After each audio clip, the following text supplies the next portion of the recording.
The Haunting of Room 309. Unveiling the dark secrets of St. Mary's abandoned wing. St. Mary's Hospital had been closed for over 20 years, its once bustling halls now silent and shrouded in decay.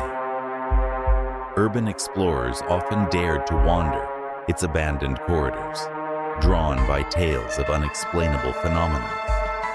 The heart of these stories always circled back to one location, room 309. Megan and her friends were thrill seekers with a penchant for ghost hunting. Armed with flashlights and a camera, they decided to explore St. Mary's one chilly October night.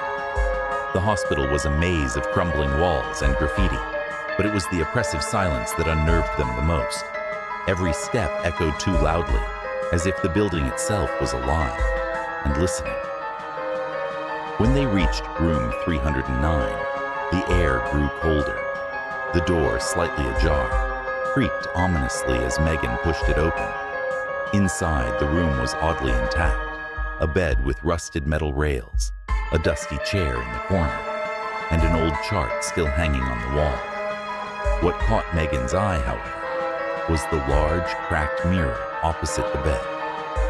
Legend had it that in the 1960s, a patient named Claire was confined to this room. Claire, a young nurse who had suffered a mental breakdown, was rumored to have taken her own life there. Since then, strange occurrences plagued room 309. Flickering lights, faint cries, and reflections that didn't match reality. As Megan adjusted the camera to film, she caught a flicker of movement in the mirror. Startled, she turned, but the room behind her was empty. When she looked back at the mirror, a shadowy figure stood in the reflection, long hair draped over a pale face, staring directly at her. "Guys, do you see that?" she whispered, her voice trembling. Her friends crowded around but saw nothing unusual. Frustrated, she replayed the footage. The shadowy figure was there, standing behind her, but it vanished each time she turned. Suddenly, the door slammed shut, the sound reverberating through the wing. Panic set in as the temperature dropped sharply, their breath visible in the dim light. A faint sobbing filled the room, coming from every direction, and yet nowhere at all. Megan's flashlight flickered and died, leaving only the camera's faint red recording light. Desperate to escape, they pushed against the door, which wouldn't budge.